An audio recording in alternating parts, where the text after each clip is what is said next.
Kalau pernah berkunjung ke Taman Nasional Yellowstone, kamu mungkin akan terpesona oleh geysirnya yang memuntahkan air super panas dan uap ke udara.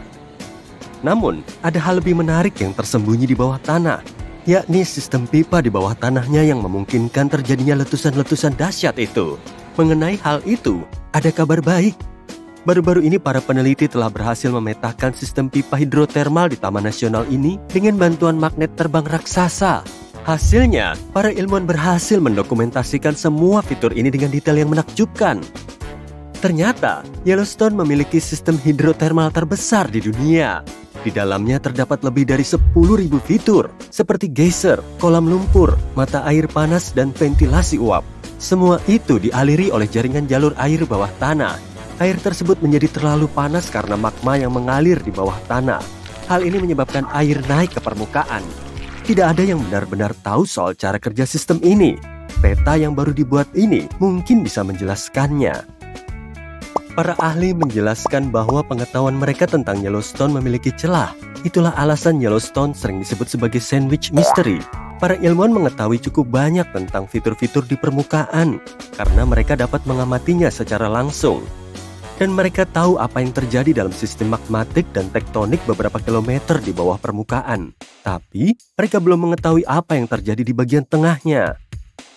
Oke, sekarang aku harus memberitahu soal magnet terbang raksasa yang digunakan untuk penelitian. Alat ini dikenal sebagai SkyTem. Alat ini dipasang pada helikopter dan diterbangkan di atas Yellowstone beberapa ratus kali untuk memindai tanah di bawahnya. Magnet ini terbuat dari lingkaran kawat bermuatan selebar 25 meter. Tugas utamanya adalah menghasilkan medan elektromagnetik yang kuat.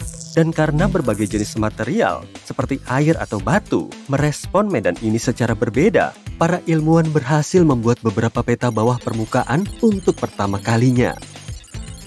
Teknik pemetaan ini juga memungkinkan para peneliti untuk membedakan antara magma dan batuan dasar karena keduanya memiliki sifat magnetik yang sedikit berbeda. Dan tim mendapat kesempatan untuk melihat bagaimana magma dan air berinteraksi dan menciptakan fitur-fitur geologi yang menakjubkan di permukaan. Tim mendapatkan peta resolusi tinggi hingga kedalaman sekitar 150 sampai 700 meter dan peta resolusi rendah yang menunjukkan apa yang terjadi pada kedalaman hingga 2,4 km. Pada saat yang sama, para peneliti berpikir bahwa sistem hidrotermal itu sendiri mungkin membentang sejauh 5 km di bawah permukaan. Kalau itu benar, berarti mereka hanya memetakan setengah bagian atas dari sistem pipa Yellowstone. Oh iya, ingatkan tadi aku bilang bahwa para ilmuwan mengetahui cukup banyak tentang bagian bawah sandwich Yellowstone? Mereka memiliki gagasan yang bagus tentang lempeng tektonik dan garis patahan dalam karena gempa bumi yang sering terjadi di Taman Nasional ini memberi mereka banyak kesempatan untuk mempelajari berbagai fenomena. Pada Juli 2021 misalnya, lebih dari 1.000 gempa bumi mengguncang daerah tersebut. Saat ini, tim peneliti mengetahui lebih banyak tentang beberapa fitur terkenal, seperti geyser Old Faithful atau Grand Prismatic Spring. Mereka juga menemukan bahwa fitur hidrotermal individu di permukaan sebenarnya bisa jadi terhubung dengan yang lainnya, dan jaraknya bisa sampai 10 km. Penemuan menarik lainnya, meskipun geyser dan mata air panas Yellowstone bervariasi dalam ukuran, bentuk, warna, volatilitas, dan komposisi kimianya, namun sebagian besar berasal dari sumber bawah tanah yang sangat mirip. Ini berarti bahwa perbedaan antara fitur-fitur tersebut tampak lebih dekat ke permukaan. Aku yakin kamu pernah melihat gambar ikonik Yellowstone dengan mata air besar berwarna pelangi, berwarna oranye menyala di tepinya. Jadi, apa yang membuat mata air panas ini begitu berwarna-warni? Uniknya, warna-warna mengagumkan ini berasal dari makhluk mikroskopis. Suhu di mata air ini sangat tinggi, jadi akan mudah dan cepat bikin kamu mateng. Ditambah lagi, air di sana sangat asam, seperti cairan di aki mobil. Tapi ada beberapa jenis mikroba penyuka panas yang tidak keberatan dengan kondisi gila ini. Bahkan bisa dibilang, mikroba ini tumbuh subur di sana. Jadi, setiap lingkaran warna berbeda umumnya dihuni oleh bakteri yang berbeda. Dan setiap spesies beradaptasi dengan suhu atau tingkat pH tertentu atau kadar asam di lingkungan. Sebagai contoh, Grand Prismatic Spring, ya, mata air yang ikonik itu. Warna pelangi yang dimilikinya kemungkinan besar mengisyaratkan keragaman mikroba yang hidup di sana. Jadi, kita mulai dari pusat mata air panas. Kamu bisa melihat warna aquamarine yang indah di sana.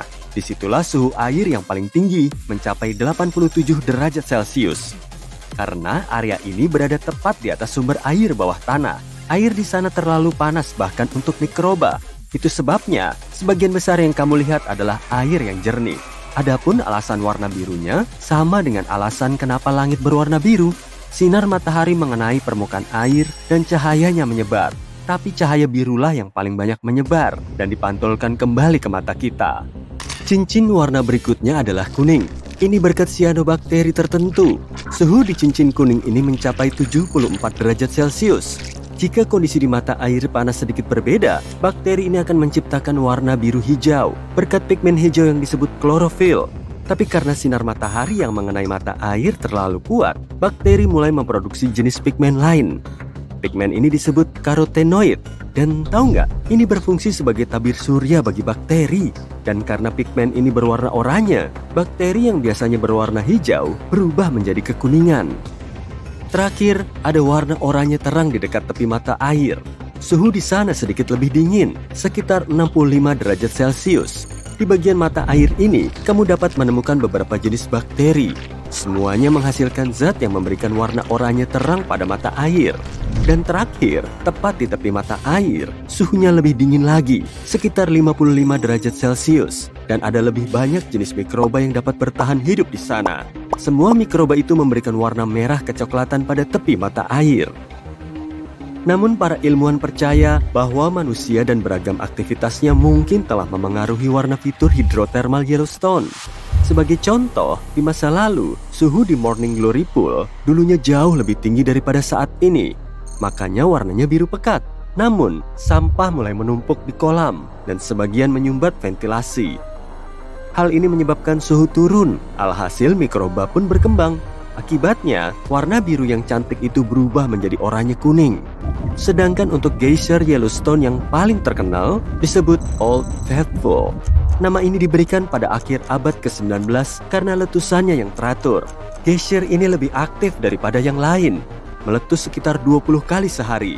Masing-masing peristiwa luar biasa ini berlangsung dari 1 hingga 5 menit dan air mancur yang mengepul bisa mencapai ketinggian 55 meter. Kalau membahas tentang Taman Nasional Yellowstone, pasti tidak ketinggalan juga supervolcano Yellowstone. Supervolcano muncul ketika sejumlah besar magma mencoba keluar dari bawah tanah. Akhirnya, magma itu pun meledak keluar dari permukaan bumi. Terkadang, semua magma itu terjebak, tidak dapat menembus kerak planet. Kemudian, kumpulan besar magma bertekanan menumpuk di kedalaman beberapa kilometer. Tekanannya terus meningkat karena semakin banyak magma yang berusaha naik ke permukaan.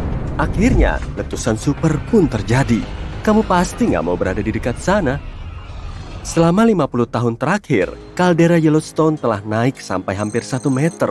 Tapi kamu tidak perlu takut, para ahli yakin bahwa itu adalah perilaku alami Yellowstone.